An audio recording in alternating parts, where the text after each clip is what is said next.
तो कैसे हैं बच्चों, आप सबको फिर से नए क्लास में स्वागत करते हैं।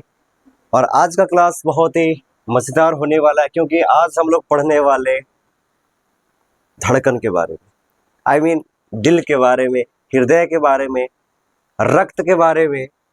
रक्त क्या होता है, खून क्या होता है, ब्लड क्या होता है, इसके बारे में हम लोग बात करेंगे। और ब्लड हमारे शरीर में होना ज़रूरी है, क्यों, इसके बारे में मैंने डिस्कस करेंगे। ब्लड नहीं होगा, हीमोग्लोबिन नहीं बनेंगे तो क्या होगा, हर एक बात डिस्कस करने वाले। तो आज का क्लास इसलिए बोले कि बहुत ही अच्छा होने वाला, क्योंकि इस क्लास में अपन लोगों का बात होगा, मतलब जंतु लोग का। हम लोग जंतु, जानवर, इंसान, गाय, बकरी, भैंस, इस सब में हम लोग आते हैं। और पेड़ पौधे के बारे में हम लोग इसके पिछले वाले क्लास पे बहुत ही बेहतर तरीके से मैंने पढ़ाया, और आप बहुत बेहतर तरीके से पढ़े हो या नहीं पढ़े हो हम नहीं जानते, लेकिन मैं कोशिश किया हूँ कि अपना 100% दूँ।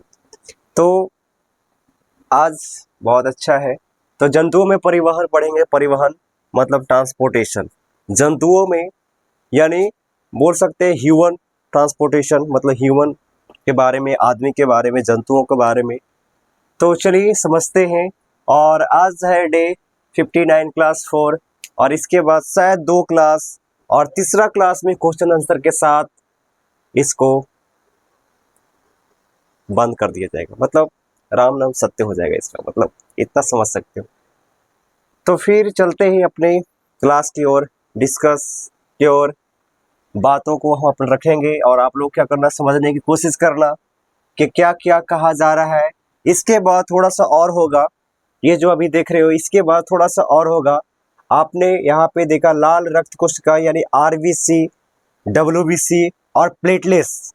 तो आरबीसी तो मैंने यहाँ पे लिख दिया है, डब्ल्यूबीसी लिखना है, प्लेटलेट्स भी लिखना है, पढ़ना है उसके बारे में।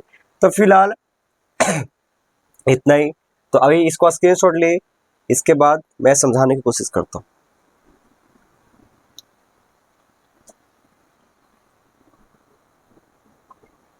चलो, तो अब स्क्रीनशॉट ले ली होगी। तो आज का क्लास शुरू करते हैं कि जंतु में परिवहन, मतलब पौधे में आपने देखा था कि पौधे में परिवहन कैसे होता है। तो पौधे में परिवहन के लिए 2 नालायक पाए जाते हैं, जिसका नाम है जाइलम और दूसरा का नाम है फ्लोएम। तो एक नालायक जो है जाइलम, जो जल का काम करता है, ट्रांसपोर्टेशन करता है, ढोता है, और दूसरा हाँ मतलब भोजन को इधर उधर करता है, ठीक है। जैसे घर में 2 अगर भाई है, एक बड़ा एक छोटा, तो दोनों का काम अलग अलग है।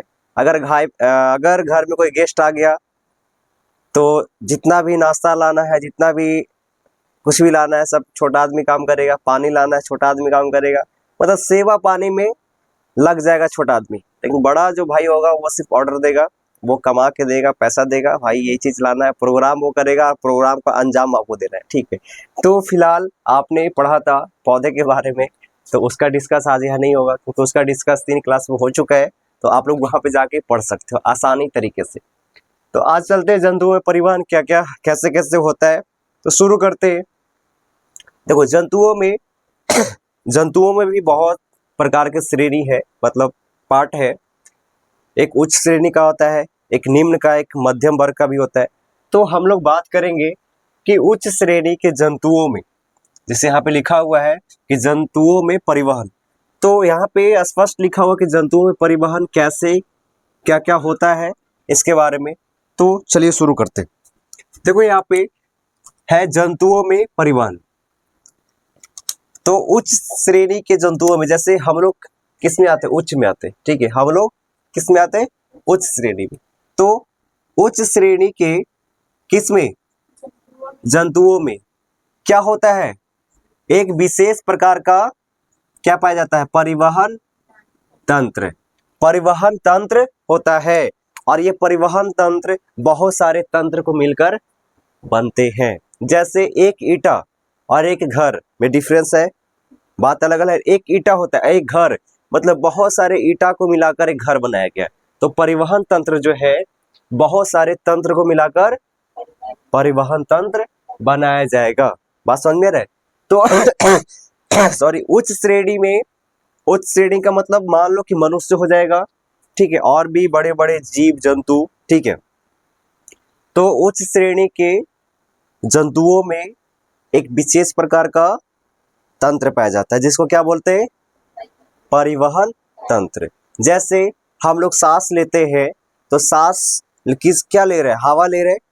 तो हवा को फेफड़े तक पहुंचाने में, फेफड़े से फिर सप्लाई हीमोग्लोबिन में होना, फिर हीमोग्लोबिन में कार्बन डाइऑक्साइड के साथ फिर फेफड़े में आना, फिर फेफड़े से कार्बन डाइऑक्साइड बाहर निकल जाना और हीमोग्लोबिन रह जाना, फिर वही क्रिया होना।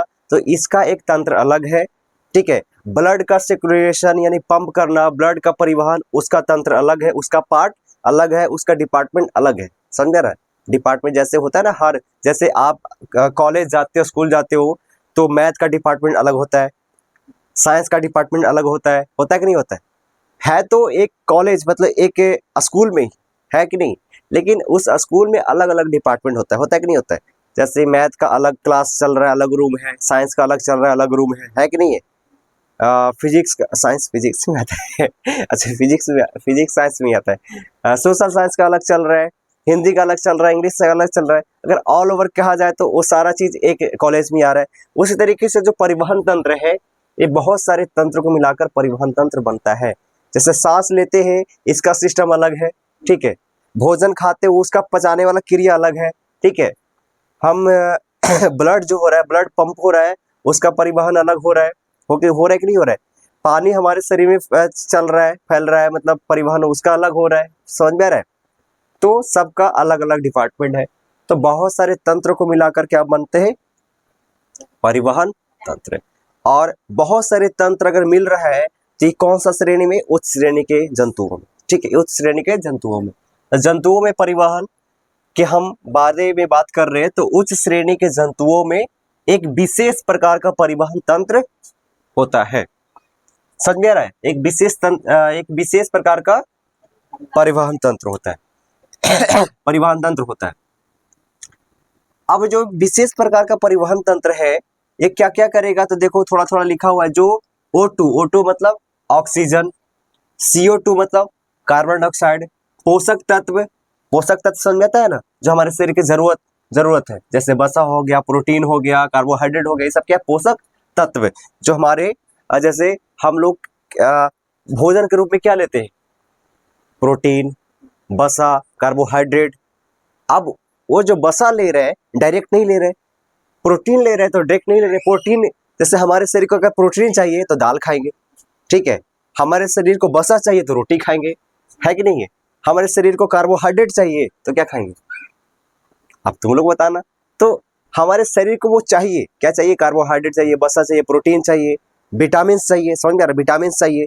तो विटामिन में बहुत सारे ऐसे दूध पीते हैं, उसमें बहुत सारे विटामिन है कि नहीं है? जैसे हॉर्लिक्स पी लेते हैं, बॉर्नविटा पी लेते हैं, हाइट बढ़ाना है तो बॉर्नविटा पियो, नहीं। तो ये सब में क्या है? विटामिन है कि नहीं है? तो इसको लेते हैं किस लिए? ताकि हमारा शरीर बढ़ते रहे, हमारे शरीर में जो पोषक तत्व का कमी ना हो। अगर हमारे शरीर में पोषक तत्व की कमी हो जाएगा तो हम लोग क्या हो जाएंगे पता है? पोषण का शिकार हो जाएंगे, हम लोग का शरीर सूख जाएगा, ठीक है, गाल सूख जाएगा, हड्डियां दिखने लगेगी। समझ में आ रहा है? क्योंकि आपका जो मसल्स बन रहा है, मसल्स का मतलब ये सब जो मांस पड़ रहा है सब पोषक तत्व से बन रहा है, जो हम आहार ले रहे हैं उससे बन रहा है, ठीक है। तो जो हम लोग आहार ले रहे हैं तो उसको पचाना है ना, तो उसके लिए तंत्र अलग है, जिसको बोलते हैं पाचन तंत्र, बोलते हैं ना, पाचन तंत्र बोलते हैं, है कि नहीं? हम सांस ले रहे हैं तो श्वसन तंत्र होता है कि नहीं होता है? तो अगर रक्त को ऐसे करना तो रक्त परिसंचरण तंत्र होता है, और उसको सबको मिला देंगे तो परिवहन तंत्र हो जाएगा। सबको मिला देंगे तो क्या हो जाएगा? परिवहन तंत्र चलो इतना समझ में आ गया। तो उच्च श्रेणी के जंतुओं में एक विशेष प्रकार का परिवहन तंत्र होता है। क्या करता है? जो O2 यानी ऑक्सीजन को, CO2 यानी कार्बन डाइऑक्साइड को, पोषक तत्व, हार्मोन समझ में आता है ना? बहुत सारे हमारे शरीर में हार्मोन होते हैं, जैसे जो हमारा हाइट बढ़ता है तो ये किस हार्मोन के कारण? वृद्धि हार्मोन के कारण। जो हमारे शरीर को वृद्धि करता है, ठीक है। बहुत सारे शरीर में हार्मोन पाए जाते हैं, इसका डिपार्टमेंट अलग है तो अलग पढ़ना, ठीक है, हार्मोन के बारे में। उसके बाद है CO2 हो जाएगा, O2 हो जाएगा, पोषक तत्व हो जाएगा, हार्मोन हो जाएगा। उत्सर्जी पदार्थ, उत्सर्जी पदार्थ का मतलब हमारे शरीर से नए नए पदार्थ उत्सर्जित होना, ठीक है, हाँ, निकलना। जैसे पसीना, हमारे शरीर से मल मूत्र भी निकलता है ना, तो ये क्या हो गया, उत्सर्जी पदार्थ हो गया। उसके बाद या अन्य उपापचयी क्रियाओं के फलस्वरूप उत्पन्न विशेष पदार्थ को शरीर के एक भाग से दूसरे भाग में ले जाना क्या कहलाता है, परिवहन तंत्र कहलाता है। समझ में आ रहा है? यानी ऑक्सीजन को कहाँ से, तो नाक से फेफड़े में लेके जाना, ठीक है। फिर फेफड़े से कहाँ जाता है, हीमोग्लोबिन के साथ मिलकर क्या बन जाता है, ऑक्सी हीमोग्लोबिन। और फिर ये ऑक्सी हीमोग्लोबिन जो है कोशिकाओं में जाकर टूट जाता है, टूटता है ना, और कोशिकाओं में जाके ये ऑक्सीजन टूटने के बाद ये ऊर्जा बनाती है। तो कहाँ से लेके चला गया, नाक से लेके चला गया कहाँ, कोशिकाओं तक, और ऊर्जा बना दिया। तो इसके लिए परिवहन तंत्र चाहिए ना, चाहिए कि नहीं चाहिए? तो बोल रहा है कि शरीर के एक भाग से दूसरे भाग में ले जाना परिवहन तंत्र कहलाता है।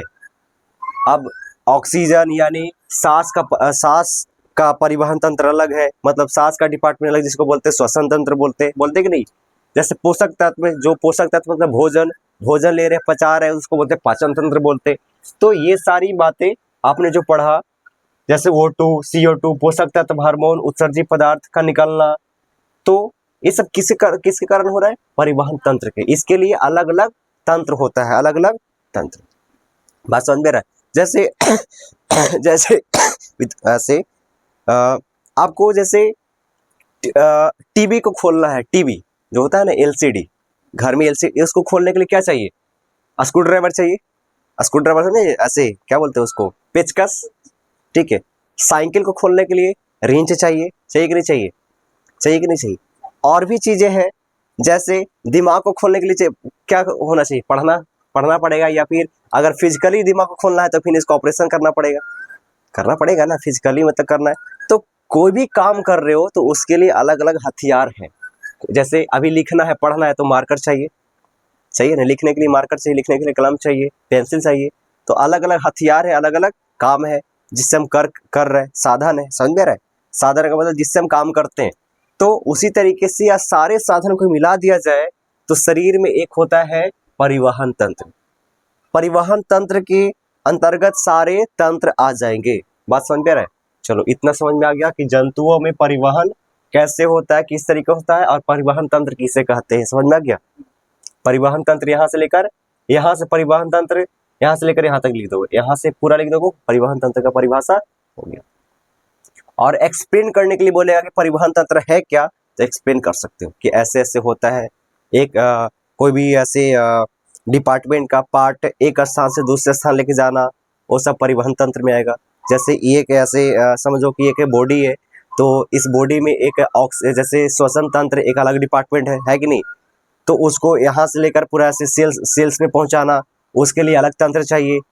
फिर जो ब्लड बन रहा है, ब्लड को पूरे शरीर में फैलाना, उसके लिए अलग तंत्र चाहिए, सही कि नहीं। पाचन तंत्र के लिए अलग तंत्र चाहिए, हार्मोन को पहुंचाने के लिए तंत्र हो, अलग तंत्र चाहिए। समझ में रहे? इस सारे को मिला देंगे तो परिवहन तंत्र बन जाएगा। समझ में गया? चलो, ये आपका क्लियर हो गया। आगे चलते हैं, तो यहाँ पे पॉइंट में लिखा हुआ है, ध्यान दीजिएगा। रुधिर का मतलब क्या होता है, रक्त। रुधिर का मतलब रक्त, रुधिर या रक्त मतलब खून। समझ में आ रहा है? ब्लड, इसको इंग्लिश में बोलते हैं। रुधिर या रक्त दोनों सेम है, ठीक है। समझ में आ रहा है? रुधिर या रक्त, चलो बोलो, रक्त कौमा हृदय। पहला में क्या आ गया, रक्त, दूसरा में हृदय, तथा रुधिर या रक्त वाहिनियां, ये अलग है। रक्त वाहिनियां अलग है, ठीक है। पहला रक्त, दूसरा हृदय, तीसरा रक्त वाहिनियां मिलकर रुधिर या रक्त परिवहन तंत्र या परिसंचरण तंत्र का निर्माण करते हैं। यानी कहने का मतलब क्या मिल गया, रक्त मिल गया। रक्त यानी खून मिल गया। खून कहाँ जाता है, तो हार्ट में जाता है। हार्ट क्या करता है, पंप करता है। क्या करता है, पंप। और वो जो पंप करता है, पंप का मतलब प्रेशर, चापता है, धड़कता है ना, धक धक धक करता है ना, ये काला करता है, क्या नाम से धड़क रहा है का, मतलब बोलते हैं कि किसी के नाम से ढरक रहा है, नहीं, किसी के नाम से धड़क नहीं रहा है, ये इसलिए ढरक रहा है ताकि आप जीवित हो। इसका काम है पूरे शरीर में ब्लड को पहुंचाना, समझे, इसका काम क्या है, पूरे शरीर में ब्लड को पहुंचाना।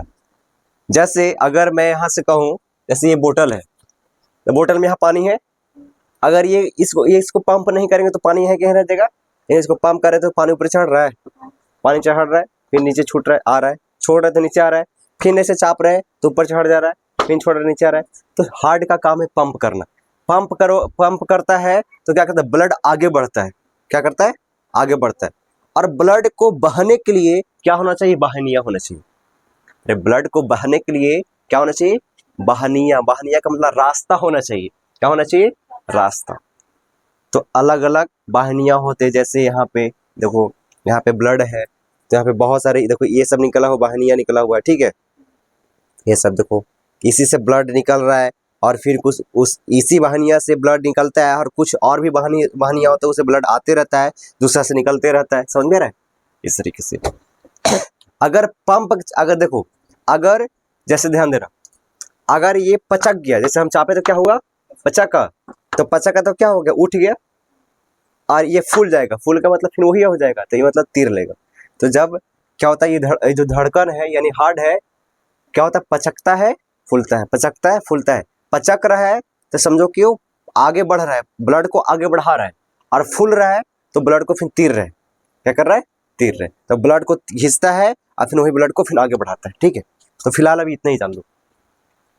तो रक्त, पहला रक्त, दूसरा हार्ट, हार्ट का मतलब हृदय, तीसरा रक्त वाहिनियां मिलकर रुधिर रुधिर या रक्त बोलो, रक्त, याद रखना, रक्त, हृदय और रक्त वाहिनियां, ये तीनों मिलकर रक्त परिसंचरण तंत्र का निर्माण करता है। रक्त परिवहन तंत्र या फिर रक्त परिसंचरण तंत्र, वो दोनों एक ही नाम है, ठीक है, ठीक है।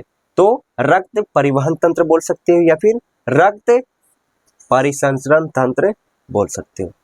तो रक्त परिसंचरण तंत्र कौन तीन चीज के मिलने से बनता है, रक्त, हार्ट और रक्त वाहिनियां, तीन चीज से मिलने से क्या बनता है, क्या बनता है, मारेंगे एक लफा, परिवहन तंत्र बनता है कि रक्त परिवहन तंत्र बनता है, तो रक्त परिवहन तंत्र अलग है भैया, और रक्त परिवहन तंत्र अलग है, और सिर्फ परिवहन तंत्र कर दो वो अलग है।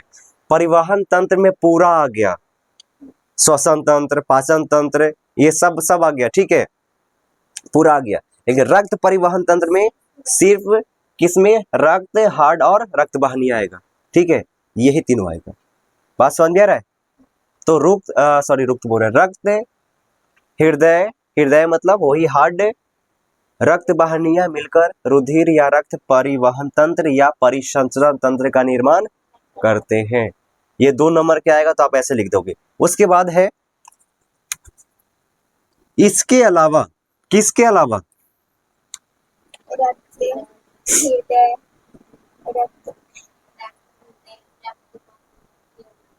हाँ, किसके अलावा, रक्त, हृदय और रक्त वाहिनियां के अलावा, यानी कह सकते हैं कि रक्त परिसंचरण तंत्र के अलावा। जैसे बोले एक A plus B plus C equal to D, हम क्या बोल रहे, A plus B plus C equal to D, तो बोल सकते हैं डी। जैसे रक्त, हृदय या रक्त वाहिनियां के अलावा बोल सकते हैं, चाहे तो डायरेक्ट बोल दो परिसंचरण तंत्र के अलावा, बोल सकते हैं ना। तो तीनों वही एक नाम में ऐड हो गया कि नहीं, तीनों एक नाम में ऐड हो गया, तो एक नाम ही बोल दो। तो रक्त परिसंचरण तंत्र के अलावा, या फिर रक्त या फिर रुधिर या फिर रुधिर वाहिनियां के अलावा उच्च श्रेणी के जंतुओं में लसिका तंत्र पाया जाता है, समझ में आ रहा है। यानी परिसंचरण तंत्र के अलावा उच्च श्रेणी के जंतुओं में लसिका तंत्र पाया जाता है। और लसिका क्या है, ये सब चीज हम जानेंगे आगे, ठीक है, अभी बहुत आगे पढ़ना है। तो इसके अलावा किसके, परिसंचरण तंत्र या परिवहन तंत्र रक्त परिवहन तंत्र याद रखना, परिवहन तंत्र सीधा नहीं बोलना, सिर्फ रक्त लगा होना चाहिए। रक्त परिवहन तंत्र के अलावा उच्च श्रेणी के जंतुओं में लसिका तंत्र पाया जाता है। ठीक है, लसिका तंत्र पाया जाता है। समझ में आ गया यहाँ तक? कोई डाउट? हाँ, चिपचिपा टाइप कैसे, बस याद रखो, या फिर और भी बताएंगे इसके बारे में, डिस्कस आगे होगा, लेकिन अभी इधर बताएंगे तो ये सब समझ में नहीं आएगा। ठीक है, तो याद रखना कि उच्च श्रेणी के जंतुओं में परिवहन तंत्र के अलावा लसिका तंत्र भी पाया जाता है। और लसिका तंत्र क्या है इसके बारे में आगे चलेंगे। ठीक है, चलो अब है रक्त परिवहन तंत्र आया ना यहाँ पे, रक्त परिवहन तंत्र। तो रक्त परिवहन तंत्र के बारे में जानते हैं और उसके बाद आएगा लसिका, तो लसिका के बारे में भी जान लेंगे। देखो रक्त परिवहन तंत्र के बारे में ये सब इतना है। ठीक है, लसिका के बारे में आगे आएगा, जैसे दो आया ना, पहला रक्त परिवहन तंत्र के अलावा लसिका तंत्र, तो पहले रक्त पढ़ लो पूरा, उसके बाद लसिका बाद में पढ़ेंगे। तो पहले जो है वो उसको पढ़ेंगे, यानी कि बाद वाला पहले पढ़ लो, अब पहले वाला बाद में, तो क्या हो जाएगा, सब गिंजन हो जाएगा, ये हो जाएगा, गलत हो जाएगा। चलो, तो इतना तक कोई डाउट नहीं, समझ में आ गया? चलो आगे चलते हैं। तो अब है रक्त परिवहन तंत्र। रक्त को क्या बोलते हैं? ब्लड। ठीक है, ब्लड परिवहन मतलब ट्रांसपोर्टेशन, और तंत्र का मतलब क्या बोलते हैं? सिस्टम बोल सकते हैं। ठीक है,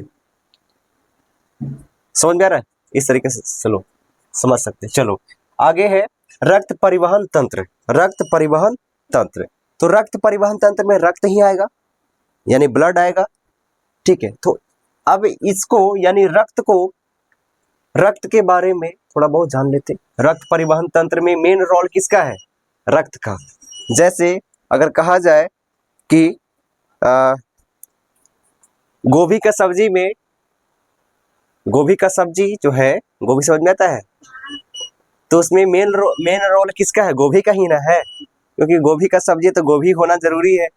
ये ऐसे नहीं कि हाँ जैसे गोभी का सब्जी बनाने नहीं आता है और यूट्यूब खोल रहे हैं, पूछ रहे हैं गोभी का सब्जी बिना गोभी को कैसे बनाए है कि नहीं? गोभी का सब्जी बिना गोभी का, जैसे अभी आम का सीजन चल रहा है ना, तो यूट्यूब पे सब मिल जाता है, यूट्यूब पे सब मिल जाएगा। अब यूट्यूब खोलोगे, पूछेगा कि आम का रस बिना आम का कैसे बनाए? बन सकता है कभी? आम का रस बनाना है बिना आम के, चीनी डाल के, चीनी डाल दो तो आम का गुण आ जाएगा। बताओ, आम का रस देखो, जैसे पूछा जाए कि हर चीज का स्वाद नहीं बता सकते, मीठा, जैसे अगर पूछा जाए कि मीठा खाने में कैसा लगता है, बोलोगे मीठा लगता है, बोले सकते हो ना, लेकिन कैसा मीठा? अब देखो चीनी का स्वाद बदल जाता है, नहीं बदलता है? सिर्फ चीनी फाको, क्या फाको? सिर्फ चीनी फाको, उसका मीठा का स्वाद अलग रहेगा, और वही चीनी छेना में डाल के खाओ, छेना खाओ तो उसका स्वाद अलग रहेगा, रहता है ना? और अगर कह दो उसी चीनी से सवाई बना दो, तो फिर उस सवाई में जो मिठास होगा उसका स्वाद अलग हो जाएगा। डाल रहे हैं चीनी, लेकिन हर जगह उसका स्वाद अलग अलग हो रहा है। तो हम कहाँ थे कहाँ आ गए, देखो हम थे अभी रक्त में, तो रक्त के बारे में सुनेंगे। ठीक है, आम और चीनी और ये मसाला नहीं चलेगा।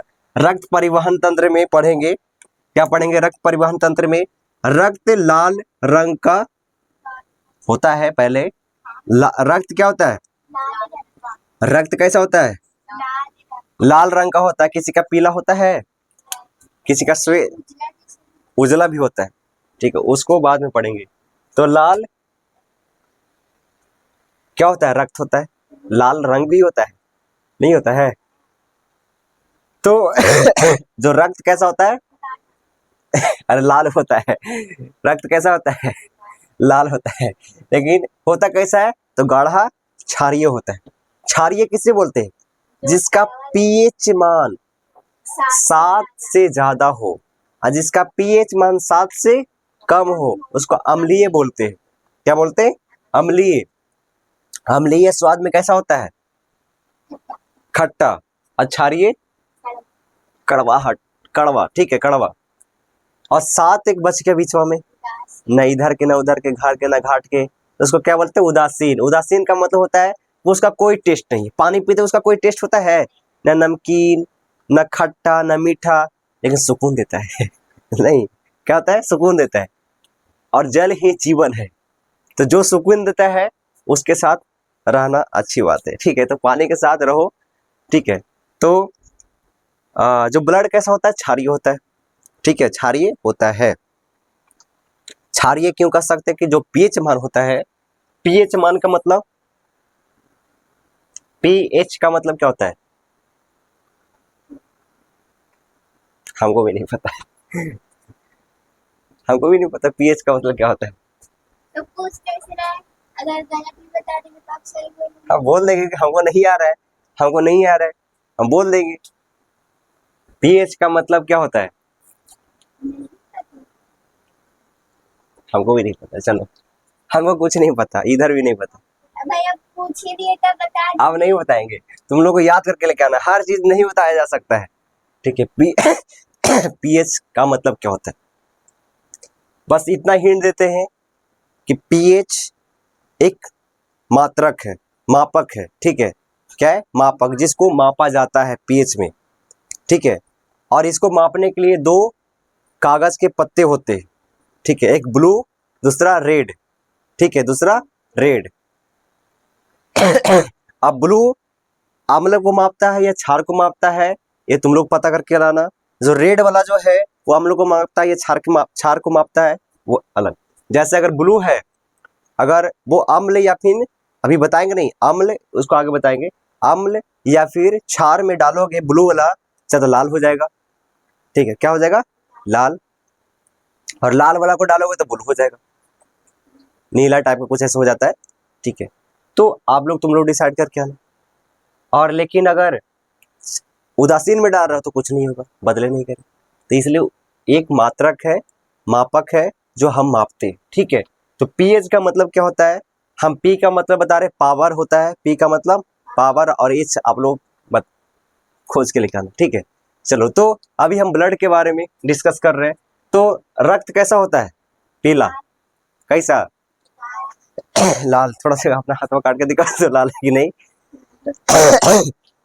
यानी लाल होता है। बोल दिया, मान लिए। कौन बोला कि लाल होता है? देखे तो अच्छा, देखे हो?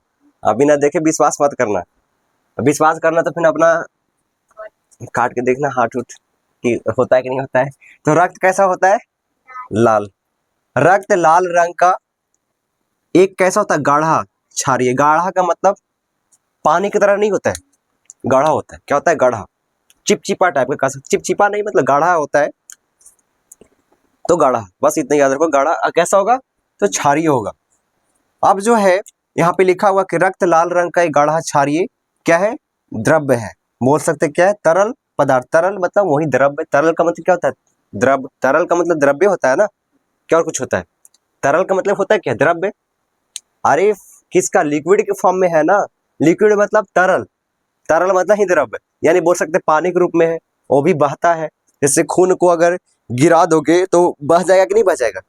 जो बहता है उसको तरल बोलते हैं, और जो नहीं बहता उसको ठोस बोलते हैं, वो है कि नहीं? चलो, तो रक्त लाल रंग का एक गाढ़ा क्षारीय तरल पदार्थ है कि नहीं? तरल पदार्थ है।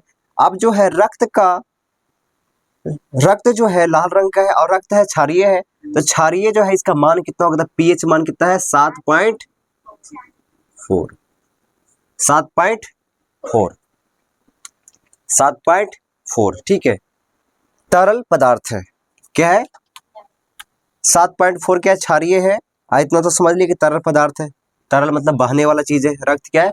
बहने वाला चीज है। अब देखना, रक्त लाल रंग का एक गाढ़ा क्षारीय तरल पदार्थ है जो हृदय तथा रक्त वाहिनियों में प्रवाहित होता है। जो हृदय से रक्त वाहिनी में, रक्त वाहिनी से फिर हृदय में, फिर हृदय से फिर रक्त वाहिनी में, यानी आते रहेगा, जाते रहेगा, आते रहेगा, लगातार होते रहते हैं। इसलिए जो हार्ट जो है बिना रुके हुए पंप करते रहता है। अगर थोड़ा सा रुक गया तो बोलते हार्ट अटैक आ गया। ठीक है, थोड़ा सा रुक गया, जब रुक जाएगा तो ब्लड वहीं पर रुक जाएगा। ठीक है, देखो जीवन उसी में है जो गति कर रहा है। ठीक है, जीवन उसी में है जो गति कर रहा है, और जो गति नहीं कर रहा है वो विराम के अवस्था में आ गया, समझो कि उसमें जीवन खत्म हो गया। समझ में आ रहा है? तो धरती भी घूम रही है, उसमें जीवन है, सूरज भी घूम रही है, उसमें जीवन है। यानी जीवन, जिंदगी के लिए गति होना बहुत जरूरी है, गति होना करना बहुत जरूरी है। समझ में आ रहा है? चलो तो समझ लेना इतना। तो जो रक्त है, रक्त है, रक्त कहाँ रहेगा? हार्ट में, हार्ट में रहेगा। और हार्ट में आएगा, फिर हार्ट क्या करे? पंप करेगा, रक्त वाहिनियों में जाएगा, फिर उधर से खींचेगा, फिर हार्ट में आएगा। ठीक है, तो रक्त वाहिनियां अलग अलग प्रकार के होती है, अलग अलग होती है, जिसको सीरा धमनी इसमें भी बोलते, याद है? सीरा धमनी ये सब। ठीक है, आगे पढ़ेंगे जब इसके बाद टॉपिक वही चलेगा, क्या चलेगा? मनुष्य का हृदय, मनुष्य का हृदय। चलो अभी फिलहाल इतना ही है। तो रक्त लाल रंग का एक गाढ़ा क्षारीय तरल पदार्थ है जो हृदय तथा रक्त वाहिनियों में प्रवाहित होता है। समझ आ गया? और यह प्रवाह कौन सा? जो रक्त का जो प्रवाह है, यह मतलब रक्त का प्रवाह, यानी रक्त के प्रवाह के दौरान शरीर के सभी ऊतकों का संयोजन करता है। यानी संयोजन का मतलब जोड़ता है। यानी ये जो रक्त पूरे शरीर को क्या कर रहा है? जो ऊतक है, ऊतक मतलब अंग, क्या कर रहा है? अंग को क्या कर रहा है? जोड़ रहा है। अंग कैसे बनता है? तो बहुत सारे सेल को मिलाकर ऊतक बनता है, और ऊतक ही कह सकते हैं कि अंग है। क्या है? अंग। अंग समझ जाता है ना? आइस क्या है? एक अंग है शरीर का। कान क्या है? एक अंग है। ना, कान है नहीं, नाक, नाक भी अंग है। फिंगर्स क्या है? अंग है। तो कह सकते हैं कि ये सारे शरीर में ब्लड है, और जहां जहां ब्लड जो जा रहा है सारे ऊतक को जोड़ रहा है। क्या हो रहा है? सारे ऊतक को जोड़ रहा है। तो जो क्या है? रक्त है, रक्त को चाहिए हार्ट और चाहिए रास्ता, जिसको बोलते वाहिनियां। तो रक्त किसके द्वारा?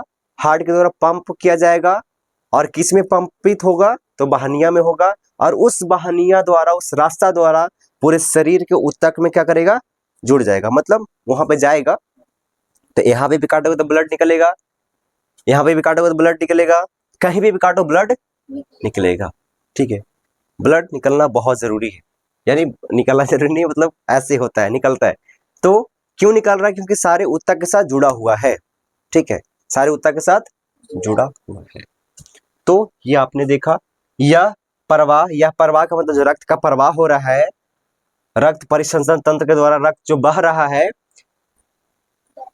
क्या उस पूरे शरीर के सभी ऊतकों का संयोजन मतलब जोड़ रहा है। सभी ऊतकों को क्या कर रहा है? जोड़ रहा है। इसीलिए क्या बोलते हैं? तरल संयोजी ऊतक कहा जाता है। इसीलिए यह तरल संयोजी ऊतक है। समझ में आ रहा है ना? रक्त क्या है? एक तरल संयोजी ऊतक है। रक्त क्या है? तरल है। तरल मतलब तरल है, और संयोजी का मतलब रक्त सबको जोड़ रहा है, और ऊतक, ऊतक बोल सकते हैं। तो रक्त तरल संयोजी ऊतक। यानी कहने का मतलब हुआ कि तरल का मतलब हुआ कि किस लिक्विड के फॉर्म में है रक्त, उसके बाद संयोजित का मतलब जोड़ रहा है किसको? तो ऊतक को। तो बोल सकते हैं कि तरल संयोजी ऊतक equal to blood, blood equal to तरल संयोजी ऊतक। समझ में आ गया? रक्त परिवहन तंत्र क्या है जे, कि फिर से एक्सप्लेन करें? चलो ठीक है। तो इस तरीके से आपने देख लिया। इसीलिए यह तरल संयोजी ऊतक कहलाता है, या कहते हैं, या फिर कहा जाता है। चलो आगे चलते कि रक्त की संरचना। रक्त की संरचना का मतलब रक्त कैसे बनता है। ठीक है, रक्त की बात हो रहा है तो ये भी जानना जरूरी है कि रक्त बन कैसे रहा है।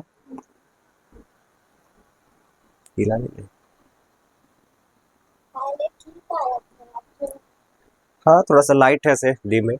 तो इतना याद रखना कि हम जिसके बारे में बात कर रहे हैं उसका उत्पत्ति, उसका बनावट कैसे हो रहा है, कहाँ से हो रहा है। तो चलिए जानते हैं रक्त की संरचना, रक्त बन कैसे रहा है।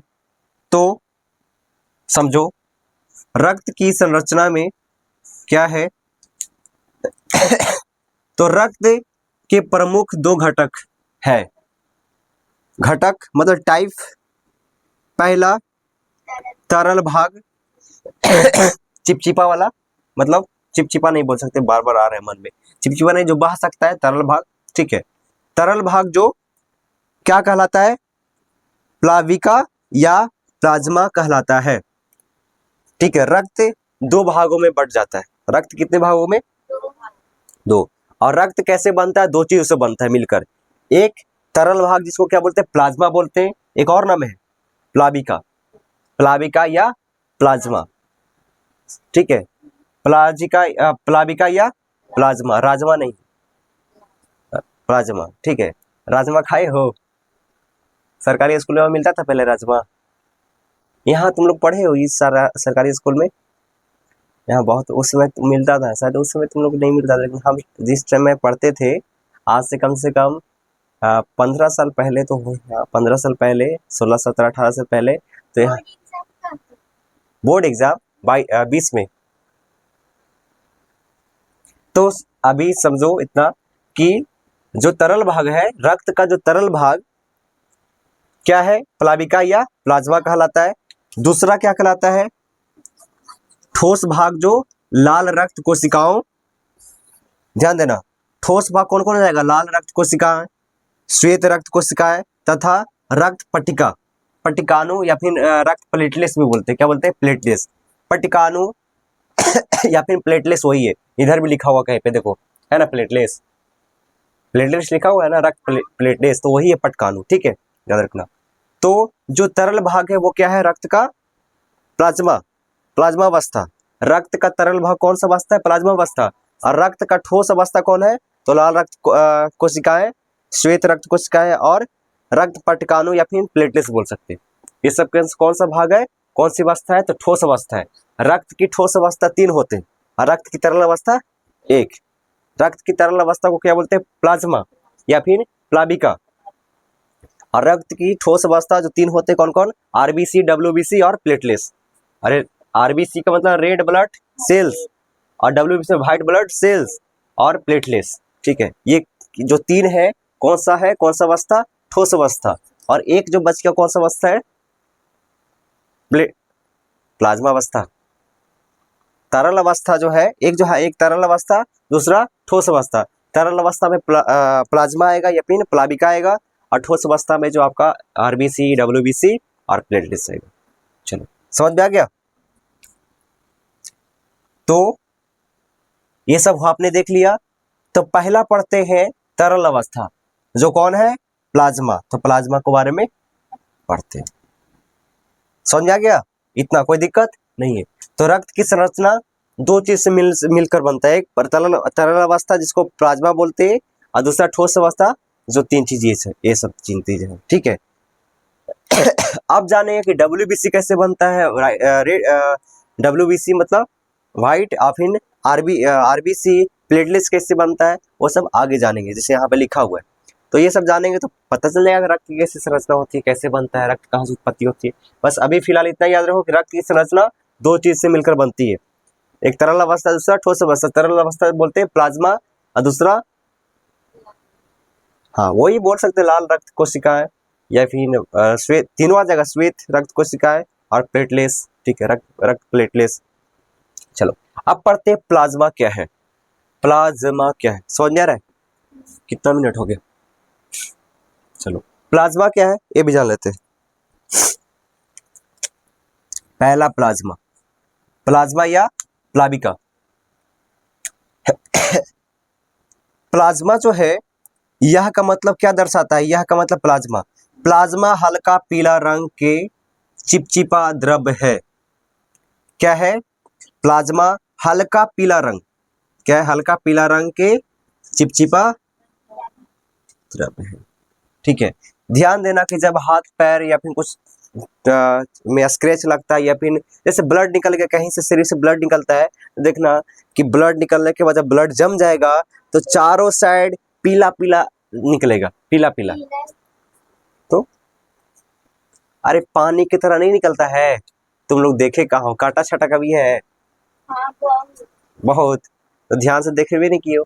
जब कटता है तो ब्लड जब थक्का बन जाता है, पीला पीला बन जाता है, तो उसके चारों साइड पानी नहीं निकलता है? अरे पानी निकलता है, वो पीला टाइप का चिपचिपा होता है, ठीक है। और उसमें पानी भी होता है, ब्लड के साथ पानी भी होता है, और चिपचिपा पदार्थ प्लाज्मा भी निकलती है, याद रखना, ठीक है, देखना कहीं पे। तो फिलहाल अभी सुन लो इधर। यह हल्का पीला रंग के चिपचिपा द्रव है। यह कुल रक्त का लगभग 55% होता है। सोचो, अगर रक्त है 100, तो 100 में 55 क्या हो जाएगा? प्लाज्मा हो जाएगा। क्या है? 100 में रक्त प्लाज्मा हो जाएगा, बच जाएगा कितना? 45। तो 45 रक्त होगा। समझ में आ रहा है? यानी रक्त, अरे रक्त अभी क्या सोचे, क्या आपने पढ़ा कि रक्त का संरचना दो चीज से मिलने से होता है, एक तरल अवस्था, दूसरा ठोस अवस्था। तरल अवस्था क्या है? प्लाज्मा है। और प्लाज्मा रक्त में कितना परसेंट पाया जाता है? 55%। और रक्त में जो रक्त पाया जाता है, रक्त में एक्चुअली जो रक्त पाया जाता है कितना? 45%। बात समझ में आ रहा है? हाँ, कौन कौन है रे? तो फिलहाल अभी देख लो इतना। तो रक्त में प्लाज्मा कितना? 55%। और जो बच गया वो रक्त है, ठीक है। चलो आप जानते हैं आगे। तो हल्का पीला रंग का होता है, चिपचिपा होता है, और रक्त का कुल रक्त का लगभग 55% पाया जाता है प्लाज्मा। प्लाज्मा में 90% जल। प्लाज्मा अब कितना? 55%, ठीक है। प्लाज्मा कितना है? 55%। 55% में 90% जल होगा। एक बोतल में आता कितना होगा? वैसे थोड़ी होता है, वैसे नहीं होता है। रुक जाओ, कौन है? क्या है? पढ़ रही है? देखो, अब तो मैथ नहीं पढ़े हो। मैथ पढ़ना, परसेंटेज पढ़े हो? अच्छा, 10th में परसेंटेज पढ़ना है? नहीं पढ़ना है तो अरे समझो, ये ऐसे नहीं होता है कि पूरा मिला के कितना होगा। बोल रहा है कि रक्त का 100% का 55% है, ठीक है। रक्त का 100% में 55% क्या है? प्लाज्मा है। और अब प्लाज्मा 55 है, तो 55 में 90% इतना है। समझा ना? 55 का 90% निकालने आता है?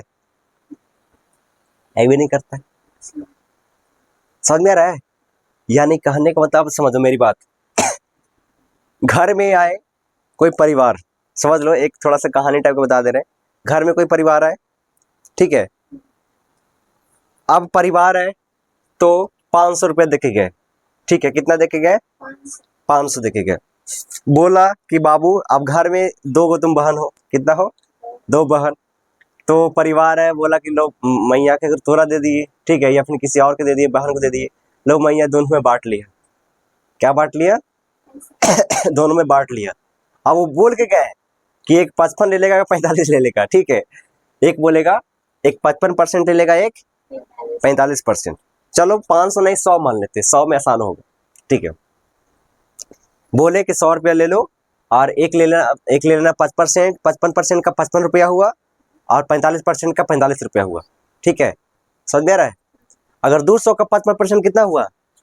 कितना हुआ? 55%। 200 का 55% कितना हुआ? निकालने आता है?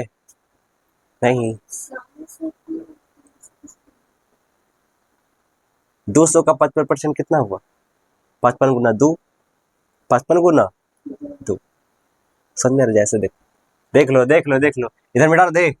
देखो, ये है कितना? 200 का 55%, तो 200 हो जाएगा, ठीक है। का मतलब गुना, 55 55, और परसेंट का मतलब 100। 2 जीरो से 2 जीरो काट के बच गया 2, तब 55 इंटू 2 कितना हो जाएगा? 110। 110 रुपये। समझ में आ रहा है? तो अभी तो हम 200 नहीं बोले, हम बोले 100 रुपया। तो 100 रुपया का 55% 55 रुपया होगा, होगा ना? कैसे होगा? मैथ भी पढ़ लो इसमें। जैसे तुम्हें 100 रुपया दिए, ठीक है। 100 रुपया का बोले कि एक 55% ले लेना, एक 45%। तो 55% निकाल लो, बट्टा में 100 कट जाएगा, एक मरतबे तो 55 रुपया। 55 रुपया आया, तो बच गया क्या? 45 रुपया। तो एक ले लिया कितना? 55 रुपया, एक ले लिया 45 रुपया। तो बात यही नहीं, अभी खत्म नहीं होता है, अभी और सुनो। अब तो दोनों में बांट लिए, 55 में तो सुनो ना मेरी बात समझो। अब आपके पास, चलो अब वो अपना बहन को छोड़ दो, तुमको कितना मिला? 55 रुपया मिला। क्या मिला? 55 रुपया मिला। तो अब जो हुआ 55 रुपया इक्वल टू 55% कह सकते हैं ना। तो 55% में बोल रहा है कि अब बोल रहा है कि मम्मी बोल रहा है कि 55% में देखो बेटी हमको 90% चाहिए। कितना चाहिए? 90% चाहिए। तो यानी तुम्हारे पास कितना है? 55 रुपया। तो 55 का मतलब गुना 90% यानी 90/100। समझ रहा है ना? 90/100 तो करो, 1 0 से 1 0 गया ना। तो 55 इंटू 9 करो तो 9 5 45, 9 5 45 के 5 हाथ में रहा 4 और 9 5 45, 45 से 4 कितना? 45 4 49 न रे, और नीचे 10 है तो इसको भागा दोगे तो कितना आएगा? 49.5। यानी 55 में 49.5 रुपया कितना कहाँ देना पड़ेगा? मम्मी को। तुम्हारे पास बच कितना जाएगा? यानी 49.5 5 0.5 50 रुपया, यानी 5.5 रुपये तुम्हारे पास बचेगा। समझ रहा है ना? समझ में आ रहा? तो वही बोल रहा है कि पूरा ब्लड कितना था? 100%। 100% में 55% यही है। कौन? प्लाज्मा। और इस प्लाज्मा में 90% जल है। यानी कितना? 49.5। और जो बच गया कितना बच गया? आप ध्यान देना, आप कितना बच गया? 49.5 में यानी 55 में से इतना घटाओगे तो कितना? 5.5 बचेगा ना, इतना बचेगा। और 5.5 में आप 7% प्रोटीन है। समझ में रहा है ना? बात समझ में रहा है? तो ध्यान देना, 5.5 में 7% प्रोटीन है। अब प्रोटीन निकलने के बाद और ही घट जाएगा उतना में, फिर 0.9% अकार्बनिक लवण है, फिर उसमें से भी इसमें घट जाएगा। जैसे अभी थोड़ा करके बताते समझना। इतना क्या आ गया? जल आ गया। क्या आ गया? जल। ये था आपका प्लाज्मा। खत्म कैसे होगा? नहीं बचेगा, बचेगा, देखो ना बचेगा। ये 55% क्या था? प्लाज्मा। 55 में 49.5 क्या गया? जल आ गया। और 49.5 जल आ गया तो प्लाज्मा बच के कितना गया? 5.5 से 5.5 बच गया। अब 5.5 में 7% प्रोटीन है तो करो 5.5 का गुना 7/100, यही ना आएगा? आएगा कि नहीं आएगा? तो ए जाएगा ऊपर गुना होगा तो दशमलव नीचे आ जाएगा, यानी हो जाएगा 55 गुना 7 बटा दशमलव आएगा तो ई है 100, एक दशमलव नीचे आएगा तो 10 यानी 1000 हो जाएगा ना। अब 55 में गुना करो कितना? 7 से, तो 7 5 7 5 35, 7 5 35 के 5 हाथ में रहा 3, 7 5 35, फिर 35 से 3 38। अब बटा कितना है? ये 1000। तो इसको भागा देंगे तो कितना आ जाएगा? 0 पॉइंट इतना आएगा ना। यानी इतना आपका क्या हो जाएगा? प्रोटीन। यानी 5.5 में 0.385 प्रोटीन आ जाएगा। अब इसको 5.5 में 0.385 घटाओ और जो बचेगा उसमें आपका अकार्बनिक लवण आएगा। फिर उसको निकाल के जो बचेगा उसमें फिर आपका 0.818 ग्लूकोज आएगा। फिर उसमें से बचेगा जो 0.58 बस आएगा। तो कुछ ना कुछ तो बचेगा, समथिंग आपका बच जाएगा। आपका 5% के लगभग, यानी 5% के लगभग आपका प्लाज्मा बचेगा। समझे? अभी और भी है देखो ना, तथा शेष अन्य कार्बनिक पदार्थ अभी और भी है। तो लगभग मतलब 4 3 ऐसे बचेगा। इसलिए आता है कि एक स्वस्थ मनुष्य के शरीर में प्लाज्मा कितने % होते हैं? अरे 55 में तो ये सब कुछ है ना, लेकिन सब कुछ निकालने के बाद कितना बचेगा? प्लाज्मा कितना बचेगा? कितना बचेगा?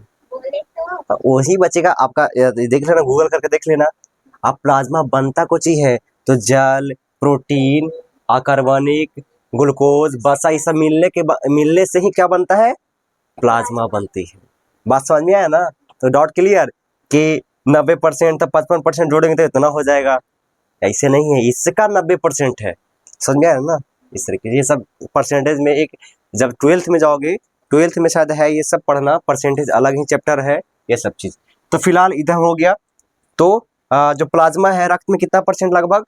55%। 55% में जल कितना %? 90। 90%, प्रोटीन कितना 7%, अकार्बनिक लवण कितना हो जाएगा 0.9%, उसके बाद फिर ग्लूकोज 0.18%, बसा 0.5% तथा शेष अन्य कार्बनिक पदार्थ होते हैं। और ये सब मिलने के बाद क्या बनता है, एक प्लाज्मा बनता है। ठीक है, प्लाज्मा बनता है, समझ में आ गया। तो पूछेगा कि प्लाज्मा में सबसे ज्यादा क्या पाया जाता है, प्रोटीन, ऑप्शन है ऐसे आएगा, प्रोटीन, जल, अकार्बनिक पदार्थ, ग्लूकोज। चलो, ऐसी क्वेश्चन पूछता ऑब्जेक्टिव में, कहाँ से पूछेगा, यही सबसे पूछेगा। इधर से बहुत सारा ऑब्जेक्टिव, कम से कम 10 12 15 20 ऑब्जेक्टिव बढ़िया बढ़िया बन जाएगा अगर बनाना चाहे तो। यही सब बनता है, अगर ध्यान से पढ़ोगे सब आ जाएगा। तो फिलहाल कहा थे हम लोग कि प्लाज्मा लगभग 55% होता है, प्लाज्मा में 90% जल, 7% प्रोटीन। ठीक है, 7% प्रोटीन। हमारे शरीर में प्रोटीन होना बहुत जरूरी है, जल के बाद प्रोटीन होना बहुत जरूरी है। प्रोटीन क्या करता है, हमारे शरीर में जो कटता छटता है उसको मरम्मत करता है, समझ में आ रहा ना। तो प्रोटीन बहुत जरूरी है, और जल तो हमेशा पी ही रहे। उसके बाद 0.9% अकार्बनिक लवण। ठीक है, उसके बाद लवण समझ में आ रहा है ना, अकार्बनिक लवण। उसके बाद 0.18% ग्लूकोज। उसके बाद 0.5% बसा। अगर बसा बढ़ रहा है, अगर बसा बढ़ जाएगा तो मोटा होना चालू हो जाओगे। ठीक है, ग्लूकोज कम हो जाएगा, घुमारी आना चालू हो जाओगे। ठीक है, इसलिए ग्लूकोज पीते हैं और ब्लड में मिल जाता है जाके, और तब थोड़ा सा रिलैक्स मिलता है, समझ में आ रहा है। चलो, अगर प्रोटीन कम गया ब्लड में, आपको प्रोटीन कम गया तो कहीं पे कटेगा ना, तो बड़ी दिन के बाद ठीक होगा, भरेगा घाव। इसलिए प्रोटीन, जल तो हमेशा पी ही रहे हैं, प्रोटीन, अकार्बनिक लवण भी होना चाहिए, ग्लूकोज भी होना चाहिए। ग्लूकोज कम गया, जैसे धूप में चलते हैं तो ग्लूकोज बहुत जल्दी खपत होता है। ठीक है, इसलिए घुमारी चक्कर आने लगता है, फिर ऐसे ORS पीते हैं, फिर वापस आ जाता है। उसके बाद बसा बढ़ गया तो फिर ब्लड क्या हो जाएगा, ब्लड आपका ये हो गया, मतलब बस ये हो गया, मतलब वो आपका क्या होगा, मतलब ऐसे आपका फिर मसल्स बढ़ने लगेगा इस तरीके से। याद रखो कि जो भी हम खा रहे हैं सारा का सारा ब्लड में मिल रहा है, जो भी कुछ खा रहे हैं, जो भी कुछ सांस भी ले रहे हैं, सब ब्लड में मिल रहा है जाके, टोटल के टोटल चीज। दाल पी रहे हो, ब्लड में जाके मिल रहा है, डायरेक्ट नहीं मिल रहा है, लेकिन उसको फिल्टर में, मतलब पचने के बाद जो ब्लड में आपका दाल में क्या होता है, प्रोटीन, तो प्रोटीन जाके कहाँ मिल जाएगा, ब्लड में मिल जाएगा ना। पानी पी रहे हो, पानी कहाँ मिल जाएगा, ब्लड में मिल जाएगा। प्रोटीन खा रहे हो, बस्सा खा रहे हो, विटामिन खा रहे हो, कुछ भी खा रहे हो, सारा का सारा कहाँ मिलेगा, ब्लड। आखिरी स्थान वही होता है, ब्लड मिलना है। इसलिए ब्लड जरूरी है शरीर में। ब्लड कम जाएगा, चक्कर आएगा, ब्लड कम जाएगा, सारा शरीर नुकसान पहुंच जाएगा, ब्लड कम जाएगा, कमजोरी हो जाएगा। ठीक है, ये सारा चीज। चलो आगे चलते, हो रहा है ना ऐसे। चलो, तो इतना हो गया, एवं अन्य कार्बनिक पदार्थ होते हैं। ठीक है, इतना समझ लिए। उसके बाद इसी में है, इसमें इसमें उपस्थित का मतलब प्रेजेंट, जो प्रेजेंट है, इसमें उपस्थित प्रोटीन प्लाज्मा प्रोटीन कहलाता है। यानी जो प्लाज्मा में प्रोटीन कितना है, 7%, और यही 7% को बोलते हैं प्लाज्मा प्रोटीन। तो अगर पूछेगा प्लाज्मा प्रोटीन किसे कहते हैं, प्लाज्मा प्रोटीन किसे कहते हैं, तो प्लाज्मा में उपस्थित प्रोटीन को प्लाज्मा प्रोटीन कहते हैं।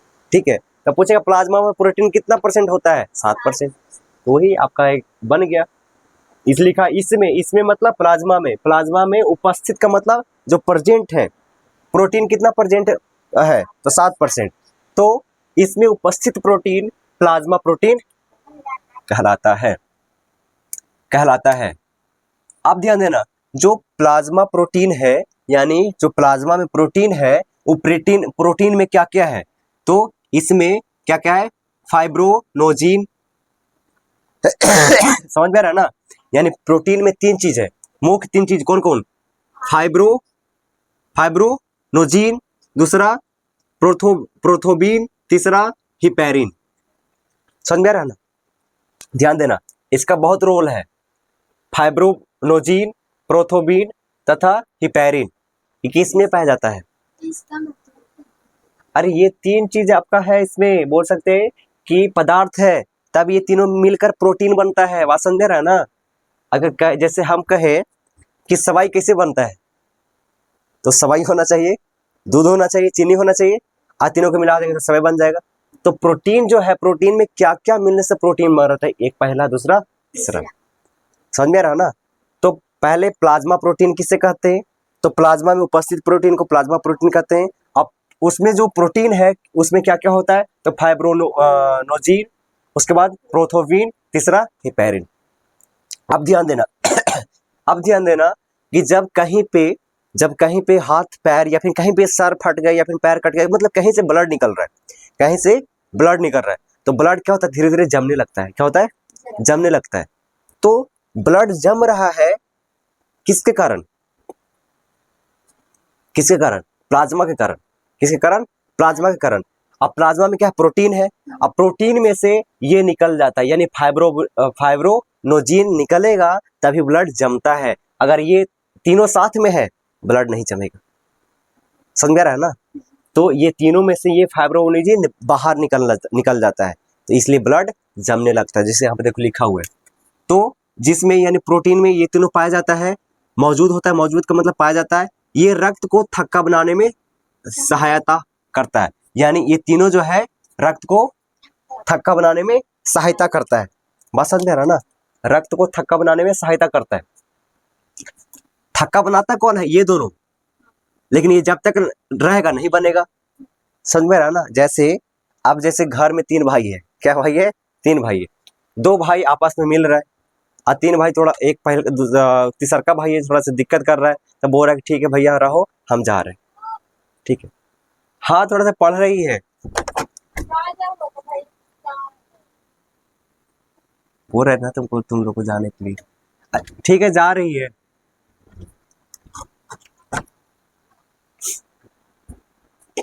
हम तो बोले कि थोड़ा लेट हो जाएगा, चले जाओ।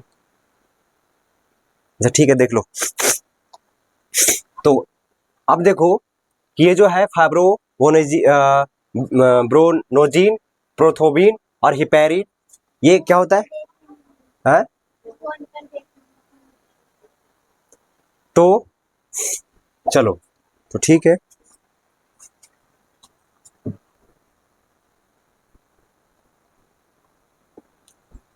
तो अब जो है ब्रोनोजीन जो है और प्रोथोबीन जो है और हिपैरिन है, ये क्या करता है? मौजूद होता है किसमें? तो प्रोटीन में मौजूद होता है। और ये जो तीनों है क्या करता है? ये तीनों जो है ये रक्त को थक्का बनाने में सहायता करते हैं या सहायक होते हैं। अब क्या होता है कि कैसे सहायक होता है, अब समझना। रक्त जमने की क्रिया में जब रक्त जमता है, थक्का बनता है, 1 मिनट ध्यान देना। जब रक्त निकलता है शरीर से तो क्या बनता है? थक्का बनता है, यानी जमता है। तो कैसे जमेगा? तो ये जो तीनों जो है, ये तीनों पहला, दूसरा, तीसरा क्या होगा? रक्त जमने की क्रिया में फाइब्रोनोजीन क्या होता है? प्लाज्मा से अलग हो जाता है। प्लाज्मा से क्या होता है? अलग हो जाता है। और प्लाज्मा से अलग हो जाएगा तो क्या होता है कि आपका रक्त थक्का हो जाता है, यानी थक्का बन जाता है। तो सवाल कहेगा कि रक्त को थक्का बनने की क्रिया में प्लाज्मा से क्या निकलता है? तो क्या निकलता है? फाइब्रोनोजीन निकलता है। चलो ये सब याद रखना। आगे प्लाज्मा का शेष भाग सीरम कहलाता है। प्लाज्मा का शेष भाग सीरम कहलाता है। प्लाज्मा का शेष भाग सीरम कहलाता है। तो बोल सकते हैं सीरम तभी कहला रहा है जब ये फाइब्रोनोजीन बाहर निकल रहा है। तो बोल सकते हैं फाइब्रोनोजीन रहित प्लाज्मा सीरम कहलाती है। रहित का मतलब उसका न रहने के कारण ही प्लाज्मा कहलाती है, सॉरी सीरम प्लाज्मा सीरम कहलाती है। चलो ये सब तो यहाँ पे आपका नो डाउट कि आपको यहाँ पे समझ में आया, यहाँ पे समझ में आना चाहिए। तो चलिए मैं फिर से एक्सप्लेन करता हूँ कि यहाँ से कि जो प्लाज्मा प्रोटीन है, तो प्लाज्मा में उपस्थित प्रोटीन को ही प्लाज्मा प्रोटीन कहते हैं। और ये इसमें जो प्लाज्मा प्रोटीन है इसमें 3 चीज पाया जाता है, फाइब्रोनोजिन, प्रोथोविन तथा हिपैरिन। अब ये तीनों का रोल ये है कि जब कहीं पे छटता है, ब्लड निकलता है तो आपका ब्लड जम जाता है। तो जमने की क्रिया में क्या होता है कि फाइब्रोनोजिन जो है ये प्लाज्मा से बाहर आ जाती है और आपका ब्लड जम जाता है। तो और बाकी जो फाइब्रोनोजिन जो है इसके अलावा जो बाकी जितने भी प्लाज्मा में है क्या कहलाएगी, सीरम कहलाएगी, सिर्फ और सिर्फ इसको छुड़ाकर। चलिए आप समझ में आया होगा। आगे चलते हैं।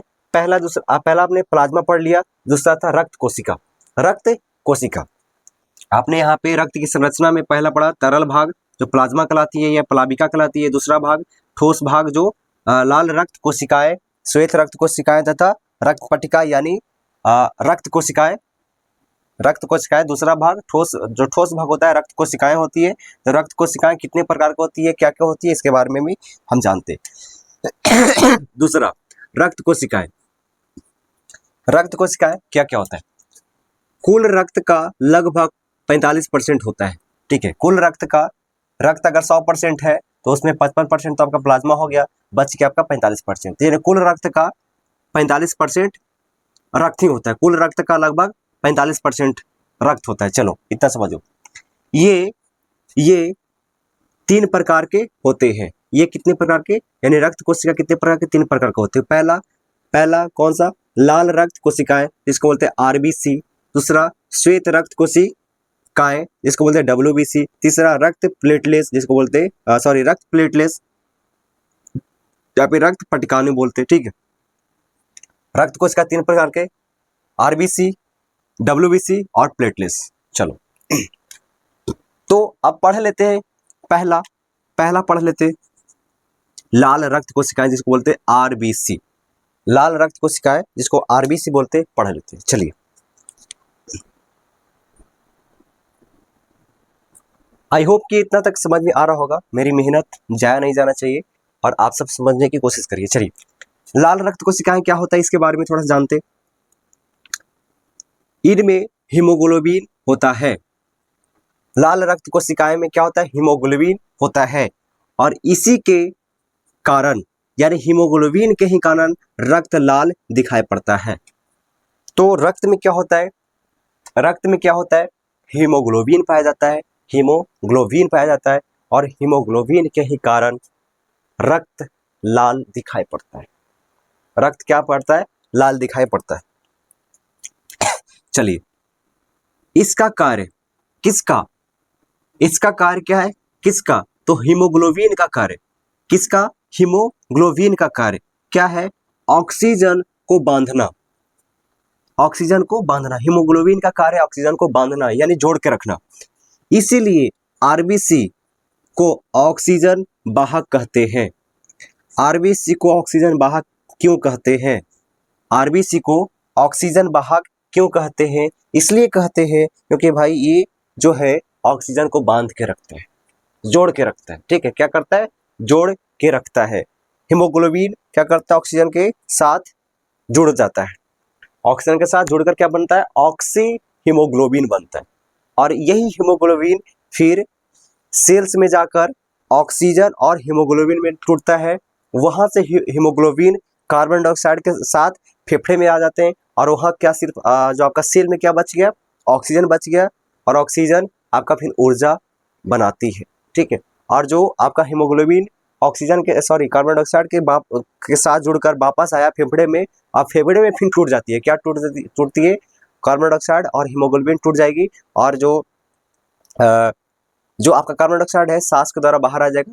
फिर हीमोग्लोबिन फिर ऑक्सीजन के साथ यहीं से फिर जुड़कर फिर ऐसे मतलब काम करते रहेगा, आते रहेगा जाते रहेगा, ठीक है। तो हीमोग्लोबिन ऑक्सीजन के भी जोड़ के रखता है, ऑक्सीजन को जोड़ता है और उसके बाद हीमोग्लोबिन के साथ कार्बन डाइऑक्साइड बाहर आता है। चलिए तो फिलहाल इतना समझो कि ऑक्सीजन को बांधने का क्षमता होता है, इसलिए आरबीसी को यानी रेड ब्लड सेल्स को यानी लाल रक्त कोशिकाओं को ऑक्सीजन वाहक कहते हैं, यानी आरबीसी को ऑक्सीजन वाहक कहते हैं। क्यों कहते हैं आप समझ गए।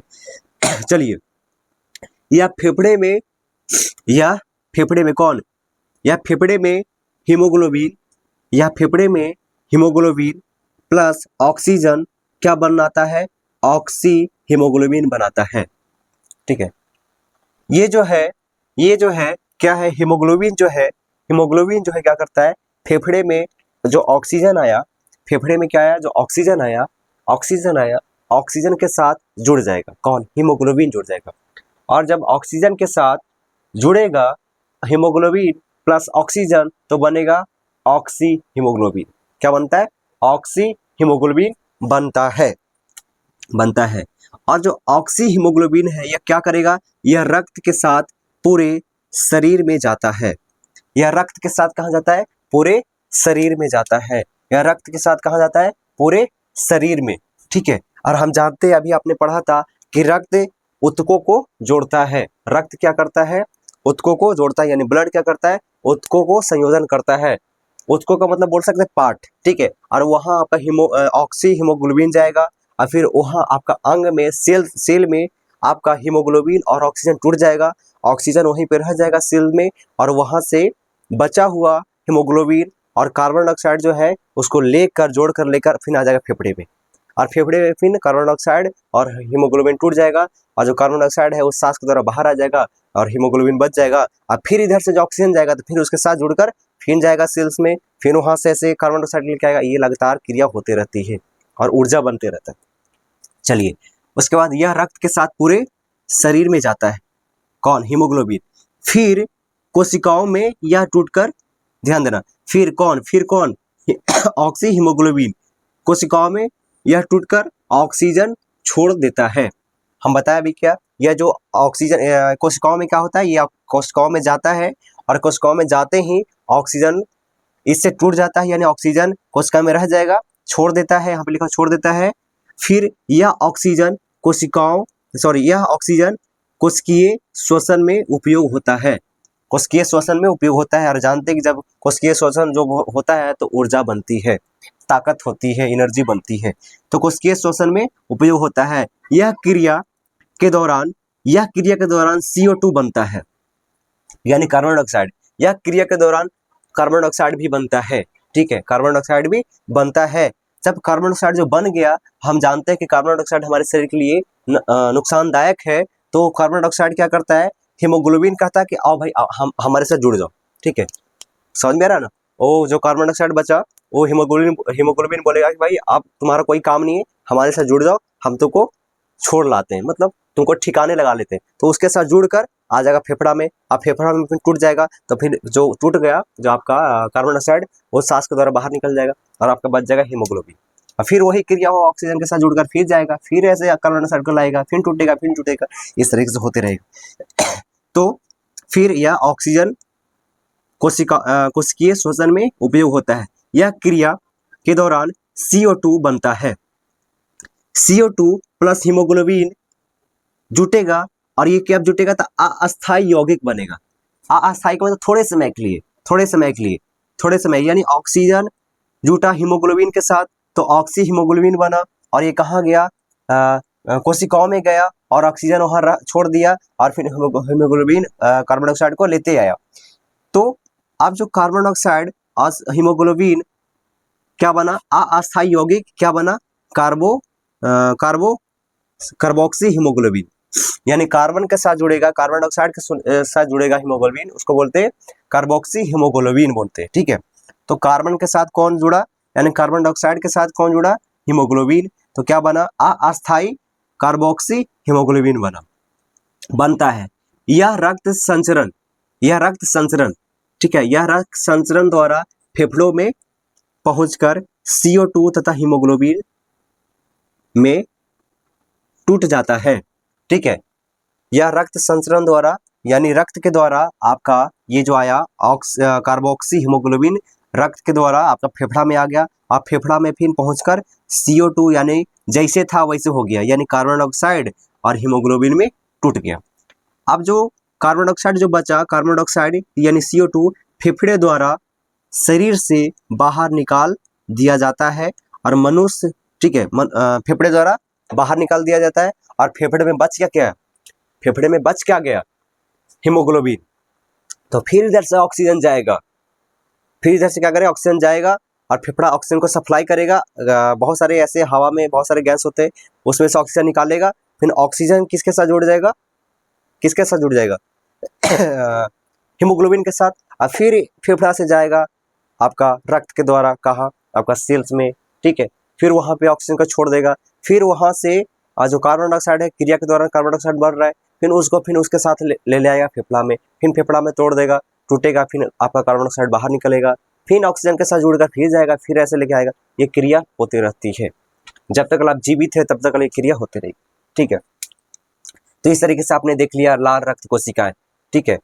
लाल रक्त कोशिकाएं किस तरीके से काम करती है, कैसे कैसे काम करती है, कैसे कैसे ऊर्जा बनाती है, ठीक है। चलो हीमोग्लोबिन को ऑक्सी हीमोग्लोबिन बनना, हीमोग्लोबिन को कार्बोक्सी हीमोग्लोबिन बनना, कैसे कैसे बनता है, क्या क्या प्रक्रिया है, आपने इसमें देखा। उसके बाद थोड़ा सा इसमें पॉइंट है, मनुष्य तथा मैमेलिया वर्ग के अन्य जंतुओं में लाल रक्त कोशिकाओं ध्यान देना, मनुष्य तथा मैमेलिया वर्ग के अन्य जंतुओं के लाल रक्त कोशिका में न्यूक्लियस नहीं होता है। यानी कह सकते हैं कि लाल रक्त कोशिकाएं में और किस में, तो मनुष्य और ममेलिया जैसे अन्य जंतुओं में जो लाल रक्त पाया जाता है, यानी आरबीसी उसमें न्यूक्लियस नहीं होता है। न्यूक्लियस नहीं पाया जाता है, ठीक है। ये किस में पाया जाता है, तो व्हाइट ब्लड सेल्स में, यानी श्वेत रक्त कोशिकाएं में आपका न्यूक्लियस पाया जाता है। तो इस तरीके से आपका हो गया। अगर पूछेगा ऑब्जेक्टिव में कि न्यूक्लियस रक्त कोशिका के कौन सा कोशिका में नहीं पाया जाता है, तो लाल रक्त कोशिका में। किस में पाया जाता है, तो श्वेत रक्त कोशिका में पाया जाता है। तो इस तरीके से आपने ये देखा।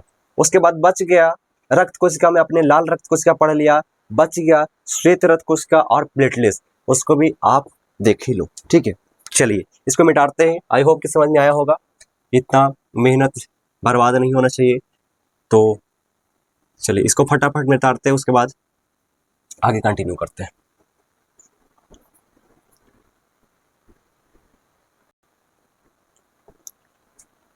तो बच्चों, अब जो बचा हुआ था आपका रक्त कोशिकाएं में, आरबीसी पढ़ लिया था, अब पढ़ेंगे डब्ल्यूबीसी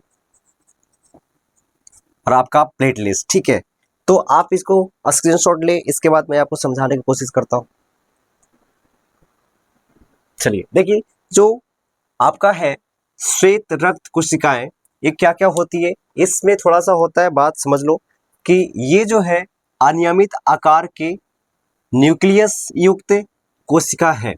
आपने देखा था आरबीसी जो है उसमें न्यूक्लियस नहीं पाया जाता था, न्यूक्लियस नहीं पाया जा रहा था, लेकिन इसमें जो है आपका श्वेत में यानी डब्ल्यूबीसी में अनियमित आकार का मतलब जिसका कोई निश्चित नहीं हो, मतलब बहुत अजीब अजीब तरीके से और अनियमित आकार के, मतलब जितना सोच नहीं सकते उतना भी, ठीक है, ऐसे ऐसे आकार के है। तो न्यूक्लियस युक्त कोशिका है इसमें, किसमें, आपका श्वेत रक्त कोशिकाएं में आपका न्यूक्लियस युक्त कोशिका होती है। और ये जो न्यूक्लियस की आकार जो है अनियमित आकार के, मतलब अजीब अजीब टाइप के। चलो उसके बाद इसमें हीमोग्लोबिन जैसे वर्णक नहीं होते हैं। याद रखो, आरबीसी में आपका हीमोग्लोबिन है लेकिन न्यूक्लियस नहीं है, हीमोग्लोबिन है न्यूक्लियस नहीं है। लेकिन आपका डब्ल्यूबीसी जो है इसमें आपका हीमोग्लोबिन नहीं है और न्यूक्लियस है, ठीक है, याद रखना। जो आरबीसी में है वो डब्ल्यूबीसी में नहीं है, और जो आरबीसी में नहीं है वो डब्ल्यूबीसी में है। चलो इतना याद रखना, जिसके कारण हीमोग्लोबिन नहीं है। और हम बताए थे कि जो ब्लड जो है, ब्लड का जो रंग क्या है, रेड है, किसके कारण हो रहा था, तो आपका हीमोग्लोबिन के कारण हो रहा था। तो बताओ हीमोग्लोबिन ही नहीं है, तो बताओ डब्ल्यूबीसी का रंग कैसा रहेगा, रंगहीन रहेगा, जिसके कारण ये रंगहीन होता है। इसकी संख्या लाल रक्त कोशिकाएं की अपेक्षा अत्यंत कम होती है। यानी आरबीसी के जो संख्या होता है, आरबीसी की संख्या जो होता है, आपका लाइट भी कटा गया, ध्यान देना थोड़ा सा है, बस थोड़ा सा देख, जो आरबीसी की जो संख्या है, ध्यान देना बस 1 मिनट, आरबीसी की जो संख्या है, कहा गया, हाँ, लाल रक्त कोशिकाएं की अपेक्षा अत्यंत कम होती है। इसका कार्य है शरीर की रक्षा प्रदान करना। यानी जो है आपका आरबीसी है, जो आरबीसी की संख्या होती है, आरबीसी की संख्या होती है, उसकी अपेक्षा अत्यंत का मतलब बहुत ही कम, बहुत ही कम क्या होता है, डब्ल्यूबीसी यानी श्वेत रक्त कोशिकाएं होती है। और श्वेत रक्त कोशिकाएं का कार्य क्या है, काम क्या है, तो शरीर को रक्षा प्रदान करना। चूहा है, तो शरीर की रक्षा प्रदान करना किसका काम है, श्वेत रक्त कोशिकाएं की। चलिए ये हो गया। अब बच गया आपका रक्त प्लेटलेट्स। रक्त प्लेटलेट्स, रक्त प्लेटलेट्स क्या है, इसका क्या काम है, चलिए थोड़ा सा जान लेते हैं। ये जो है रक्त प्लेटलेट्स को ये बिम्बाणु या थ्रोम्बोसाइट भी कहलाता है। यानी रक्त प्लेटलेट्स जो है इसको बिम्बाणु या थ्रोम्बोसाइट भी कहते हैं या कहलाता है। तो रक्त प्लेटलेट्स को बिम्बाणु या थ्रोम्बोसाइट भी कहलाता है या कहते हैं। ये रक्त को थक्का बनाने में सहायक है। यानी आपका जो रक्त प्लेटलेट्स है, रक्त प्लेटलेट्स जो है आपका रक्त को थक्का बनाने में सहायक है या सहायता करता है। तो इस तरीके से आपका रक्त कोशिकाएं खत्म हो गया। रक्त कोशिकाएं में आपने 3 चीज पढ़ा, आरबीसी, डब्ल्यूबीसी और प्लेटलेट्स। तो आपका ये पूरी तरीके से समाप्त हो गया है। जितना था आपका किताब में 10th का है, जितना किताब था उतना पूरा से पूरा लिखा दिया और भी ज्यादा लिखवा दिए हैं। तो आप बस इतना याद करो, समझो। उसके बाद नेक्स्ट क्लास जो आपका होगा CLASS, नेक्स्ट क्लास जो होगा आपका होगा ह्यूमन हार्ट, ठीक है। ह्यूमन हार्ट यानी मनुष्य का हृदय, मनुष्य का हृदय, मनुष्य का हृदय, हम इसके बारे में पढ़ेंगे, मनुष्य का हृदय के बारे में। और आपने रक्त के बारे में पढ़ लिया, रक्त के बारे में पढ़ लिया, रक्त के बारे में पढ़ लिया। उसके बाद बताया था कि रक्त, हृदय और रक्त वाहिनियां। तो आपने रक्त के बारे में पढ़ लिया, हृदय के बारे में पढ़ना है। अब उसके बाद इसके बाद टॉपिक रहेगा, लास्ट टॉपिक रक्त वाहिनियां के बारे में पढ़ेंगे। यानी 3 टॉपिक खत्म हो गया आपका, परिवहन आपका चैप्टर खत्म हो गया। तो आई होप कि ये सारी बातें आपको अच्छी लगी होगी और मेहनत है और आपके लिए कर रहे हैं कि ताकि आपका एग्जाम, आपका बोर्ड का एग्जाम अच्छा जाए और अच्छा स्कोर कर सको। हालांकि इतना डिटेल में 10th में कोई नहीं पढ़ाता, बट मैं कोशिश कर रहा हूँ कि मैं पढ़ा रहा हूँ। और ये जो है आपका कंपटीशन लेवल के लिए भी है, उससे भी ज़्यादा लेवल के लिए। चलिए, तो आई होप कि समझ में आ रहा होगा। और कल की क्लास कल के में करेंगे, कल जो डिस्कस हुआ कल ही क्लास में करेंगे। बता दिए कि नेक्स्ट क्लास में आपका मनुष्य का हृदय चलेगा, ये एक क्लास इसका चलेगा। उसके बाद आपका रक्त वाहिनियां जो है उसका एक क्लास चलेगा, आपका चैप्टर खत्म हो जाएगा। तो ए टू जेड यानी जो भारतीय भवन का जो बुक होता है, भारतीय भवन का जो बुक होता है उसका मैं उससे पढ़ा रहा हूँ। क्या, किससे? मैं उससे पढ़ा रहा हूँ, हर एक पॉइंट, ठीक है। तो हर एक पॉइंट में पढ़ा रहा हूँ भारतीय भवन के बुक से, तो पूरा क्लियर होना चाहिए, ठीक है, क्लियर होना चाहिए। तो आई होप की बातें मेरी समझ में आ रही होगी। तो फिर मिलते हैं नेक्स्ट क्लास में मनुष्य का हृदय यानी ह्यूमन हार्ट के साथ, पूरे फिगर के साथ, कहाँ क्या क्या होता है, कैसे वर्क करता है, कैसे पंप करता है, किस तरीके से काम करता है, उसके बारे में हम बातें करेंगे। तो फिलहाल आज के लिए इतना ही। सभी को जय हिंद, मतलब बढ़िया से जय हिंद। आप लोग पढ़ते रहो और एंजॉय करते रहो और हर चीज़ याद करते रहो। जो भी आज पढ़े आप नोट्स कर लो, बना लो, याद कर लो, ताकि अगले दिन आसान हो जाए पढ़ने में। तो फिर मिलते हैं नेक्स्ट क्लास में। सभी को बाय बाय।